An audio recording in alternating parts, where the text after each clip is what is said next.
자, 반갑습니다. 이번 시간은 산업안전기사 필답형 3번 이상 출제된 문제 두 번째 시간 이어서 하도록 하겠습니다. 바로 시작하겠습니다. 재해 예방대책 4원칙을 쓰고 설명하시오. 1. 예방 가능의 원칙. 2. 손실 우연의 원칙. 3. 원인 연계의 원칙. 4. 대책 선정의 원칙. 만약에 4원칙을 쓰시오 이렇게 나오면은 예방 가능, 손실 우연, 원인 연계, 대책 선정의 원칙 이렇게 해서 4개를 쓰시면 되는데 4원칙을 쓰고 설명하시오 이렇게 하면은 예방 가능의 원칙은 뭐다? 손실 우연의 원칙은 뭐다? 이런 식으로 설명을 해야 돼요. 그래서 1번부터 제가 말씀을 드리겠습니다. 예방 가능의 원칙은 천재지변을 제외한 모든 인재는 예방이 가능하다. 손실 우연의 원칙은 사고의 결과 손실 유무 또는 대손은 사고 당시의 조건에 따라 우연적으로 발생한다. 원인 연계의 원칙. 사고에는 반드시 원인이 있고 원인은 대부분 복합적 연계 원인이다. 대책 선정의 원칙. 사고의 원인이나 불완전 요소가 발견되면 반드시 대책은 선정 실시되어야 하며 대책 선정이 가능하다. 자, 여기에서 너무 길다. 나는 도저히 외울 수가 없다. 이러면은 무조건 예방 가능의 원칙, 손실 우연의 원칙, 원인 연계의 원칙, 대책 선정의 원칙 이 4가지는 무조건 외우셔야겠죠. 그리고 설명하는 거는 일단 키워드는 무조건 들어가면 돼요. 키워드는 뭐냐? 제가 이게 키워드다 이거라고 확실하게 말씀을 드릴 수는 없어요. 다만 천재지변을 제외한 모든 인재는 예방 가능. 뭐 이렇게 손실 우연의 원칙은 사고 당시 조건에 따라 우연적으로 발생하는 것이다. 원인 연계. 사고에는 원인이 있다. 그리고 원인은 대부분 복합적이다. 대책 선정의 원칙은 사고의 원인이나 기타 뭐가 발견되면 반드시 대책은 선정 실시되어야 한다. 이 정도 키워드만 쓰더라도 여러분이 대부분의 점수는 획득할 수 있을 것이다. 이렇게 말씀을 드리고자 하는 겁니다. 자, 다음 문제입니다. 안전관리자를 정수 이상으로 증원, 교체해야 하는 내용 3가지를 쓰시오. 1. 해당 사업장의 연간 재해율이 같은 업종 평균 재해율의 2배 이상인 경우. 2. 중대재해가 연간 2건 이상 발생한 경우. 3. 관리자가 질병이나 그 밖의 사유로 3개월 이상 직무를 수행할 수 없게 된 경우입니다. 이 3가지가 아마 3점 정도를 주겠죠. 그리고 1가지나 2가지를 쓸 경우에는 여러분이 부분 점수 1점이나 2점을 받게 되는 겁니다. 그러므로 여러분은 3가지를 다 외우셔야겠죠. 1. 해당 사업장의 연간 재해율이 같은 업종 평균 재해율이 2배 이상. 2. 중대재해가 연간 2건 이상 발생했을 때. 3. 관리자가 질병이나 그 밖의 사유로 3개월 이상 직무를 수행할 수 없을 경우. 다음 문제입니다. 산업안전보건법에 따라 이상 상태로 인한 압력 상승으로 당해 설비의 최고 사용 압력을 구조적으로 초과할 우려가 있는 화학 설비 및 그 부속 설비에 안전밸브 또는 파열판을 설치해야 합니다. 이때 반드시 파열판을 설치해야 하는 이유 3가지를 쓰십시오. 보통 3점을 주겠죠. 그럼 여러분이 1가지나 2가지만 쓰면 부분 점수 1점 또는 2점을 받게 되는 겁니다. 이유 3가지는 뭐냐면 1. 반응 폭주 등 급격한 압력 상승 우려 시. 2. 급성 독성 물질의 누출로 인해 주위 작업 환경을 오염시킬 우려 시. 3. 운전 중 안전밸브에 이상 물질이 누적되어 안전밸브가 작동되지 않을 우려 시.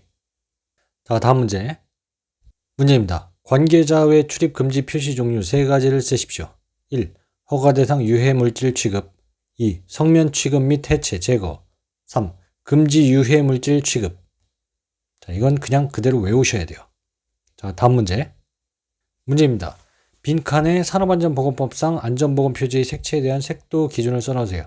자, 제가 표를 하나 이렇게 보여드리는데 빨간색은 7.5R 4-14 용도는 금지 경고 이렇게 쭉 있는데 이 표 안의 내용을 전부 외우시는 게 좋습니다.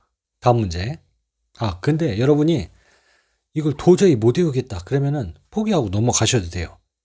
아주 자주 출제되는 문제는 아니니까요. 단지 운에 맡길 뿐입니다. 네.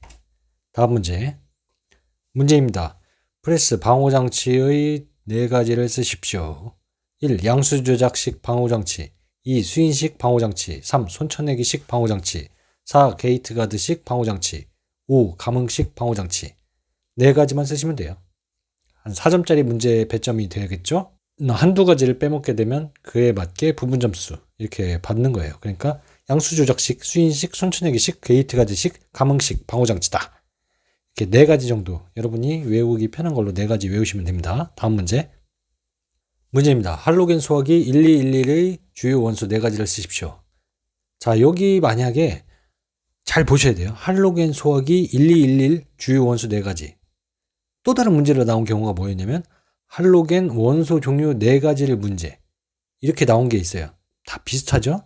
조금씩 달라요. 하지만 1211의 주요 원소 4가지는 탄소, 불소, 염소, 브롬이고요. 할로겐 원소의 종류 4가지는 무엇인가? 이러면 불소, 염소, 브롬, 요드. 아니면 뭐 영어로 쓰셔도 돼요. 그러니까 여러분이 5가지를 외워요. CFCl, BrI. 그리고 나서 뭐 소화기 주요 원소는 앞에 4개. 그리고 할로겐 원소 종류 4가지는 뒤에 4개. 이렇게 하면 되겠죠. 자, 불소, 염소, 브롬은 똑같이 되고 탄소랑 요오드만 앞뒤에 끼워 넣는 거예요. 그래가지고 CFCl, BrI 그 중에서 소화기 주요 원소 4가지는 앞에 4개 적으시면 되고 할로겐 원소 종류 4가지 묻는다면 뒤에 4개 이렇게 쓰시면 되겠죠. 다음 문제입니다.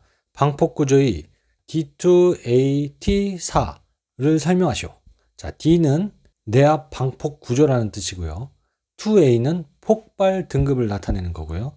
T4는 발화도를 나타내는 겁니다. 자, 다음 문제입니다. 근로자의 정기안전보건 교육 내용 4가지를 쓰십시오.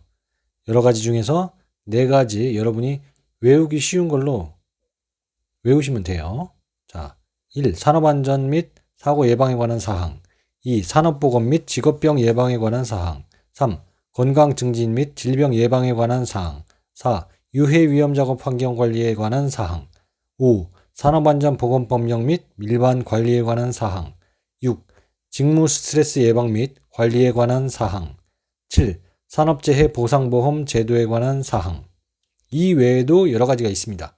그러니까 여러분이 외우기 편한 거 4가지는 최소한 외워야겠죠. 자, 다음 문제입니다. 양중기에 사용하는 달기 체인의 사용금지 기준을 2가지 쓰십시오.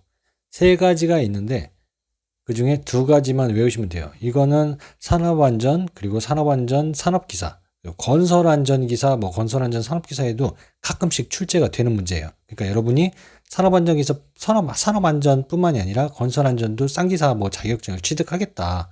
그러면은 이 문제는 외우셔야겠죠. 자, 달기체인 사용금지 기준 2가지는 달기체인의 길이가 달기체인이 제조된 때의 길이의 5%를 초과한 것. 2. 링의 단면 지름이 달기체인이 제조된 때의 해당 링의 지름의 10%를 초과하여 감소한 것. 3. 균열이 있거나 심하게 변형된 것.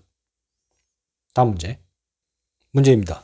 말비계를 조립하여 사용하는 경우 준수사항을 3가지 쓰십시오. 1. 지주부재의 하단에는 미끄럼 방지 장치를 하고 양측 끝부분에 올라서서 작업하지 않도록 할 것. 2. 지주부재와 수평면과의 기울기를 75도 이하로 하고 지주부재와 지주부재 사이를 고정시키는 보조부재를 설치할 것. 3. 말비계의 높이가 2m를 초과하는 경우에는 작업 발판의 폭을 40cm 이상으로 할 것. 다음 문제입니다. 낙하물 방지망 또는 방호선반을 설치하는 경우 괄호를 넣으십시오. 이거는 산업안전뿐만이 아니라 건설안전에도 종종 출제되는 문제예요. 높이 10m 이내마다 설치하고 내민 길이는 벽면으로부터 2m 이상으로 할 것. 그리고 수평면과의 각도는 20도 이상 30도 이하를 유지할 것. 다시 한번 말씀드립니다. 높이 10m 이내, 내민 길이는 2m 이상, 수평면 각도는 20도 이상 30도 이하. 이렇게 외우시면 되죠. 다음 문제입니다. 건설공사에서 지상 높이가 31m 이상인 건축물과 같이 유해 위험 방지 계획서 제출 대상 건설공사의 종류 4가지와 작업 공종 4가지를 쓰십시오. 다 외우는 거예요. 자, 1. 건설공사는 1. 최대 지간거리가 50m 이상인 교량 건설 등 공사. 2. 터널 건설 등의 공사. 3. 다목적댐, 발전용 댐 및 저수용량 2천만 톤 이상의 용수 전용댐 및 지방 상수도 전용댐 건설 등의 공사. 4. 깊이 10m 이상인 굴착 공사. 이 외에도 여러 가지가 있어요. 자, 2. 작업 공정은 1. 가설공사, 2. 구조물 공사, 3. 마감 공사, 4. 기계 설비 공사, 5. 해체 공사. 이 중에서 4가지 쓰시면 됩니다. 다음 타워 크레인을 설치, 조립, 해체하는 작업 시 작업 계획서의 내용 4가지를 쓰십시오. 1. 타워 크레인의 종류 및 형식. 2. 설치, 조립 및 해체 순서. 3. 작업 도구, 장비, 가설 설비 및 방호 설비. 4. 작업 인원의 구성 및 작업 근로자의 역할 범위. 5. 지지 방법. 이 중에서 4가지 정도 외우시면 됩니다. 자, 이번 시간은 여기까지 하고요. 다음 시간에는 4번 이상 반복해서 똑같이 출제된 기출 문제를 다뤄보도록 하겠습니다. 시청해 주셔서 대단히 감사합니다.